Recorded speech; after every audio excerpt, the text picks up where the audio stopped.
Hi, this is Ben Osborne with Thermo Fisher Scientific. In this video, I'm going to show you how to get started with intact protein analysis on a Q Exactive.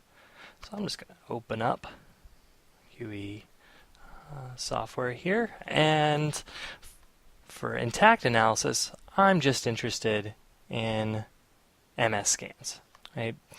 And here, typically I'm going to scan for in a higher mass range, so I can't really use my typical low mass for lock mass, so I'm going to skip that here. It isn't really going to be relevant. I'm not looking at MS analysis, so I'm going to leave the default chromatography peak width to 15 seconds. And method duration, a lot of times I'm looking at quick runs on C4 columns, so 10 minutes is probably appropriate, depending on the LC run and all of that. On here, I'm going to go ahead and go to Advanced, and just give myself some extra features here. Now, I'm going to be looking in positive polarity mode, and I'm going to start, I'm not going to go directly in order down this. For any intact protein on the Q Exactive, I always start with the lowest resolution that I possibly can use. And so here, 17,500 on the Q Exactive. Once I get something to start to look good at 17,500 resolution, then I'll start inching up the resolution. But at first, I just want to get a nice quick scan and see how that resolves. I also like slews of microscans. So 10 microscans is where I go with this. Injection time, I'm going to start off by matching the transient. So the transient 64 milliseconds, but if you consider the overhead and all that, it's actually around 50 milliseconds. That's the amount of time that you can use in order to perfectly paralyze the C-trap filling and the transient length of the Orbitrap, because everything isn't instantaneous, and about 50 milliseconds is where we want to be.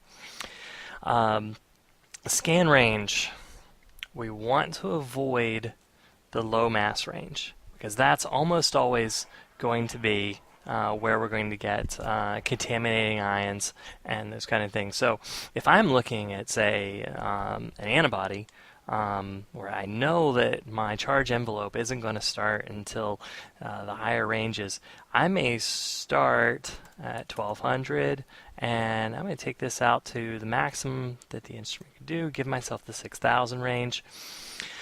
Now, AGC target, I want as many ions as I can get, and it's hard to ionize these intact proteins, so in my 50 milliseconds, it's unlikely that I'm going to hit the 3E6, but I'm going to go ahead and leave that there, because in most cases, I'm going to be looking at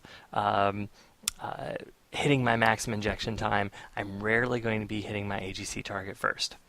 Now, something that is critical here in getting intact proteins to ionize correctly and to solvate and get into the instrument is the in-source CID.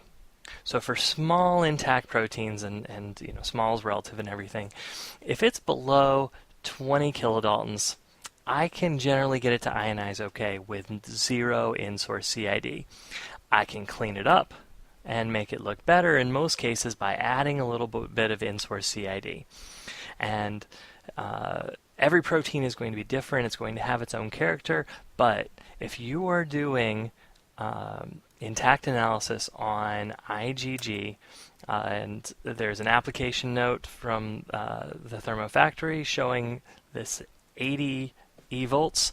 I didn't believe it. I did my own optimization curve on an intact IgG standard, and I found that I didn't get my best show of the intact analysis until I got to 80 EVs. So this is really, that's a great starting point. Now, if you're doing antibody drug conjugates and maybe your drug ionizes a whole lot better, and leads to fragmentation at 80 EVs, then you might want to titrate it down from there. But if you're looking at antibodies, 80 EVs is pretty much where you want to start, and then you can go down from there if you start to see fragmentation of your ion. So this would be my first starting run and go across.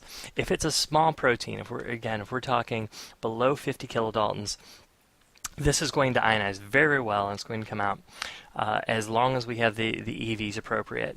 Now, a lot of smaller proteins, again, 80 EVs may destroy some proteins, and I've seen cases where I've forgotten to change this from an IgG run, the 80 EVs, and then I went and ran myoglobin, and 80 EVs blew it to bits.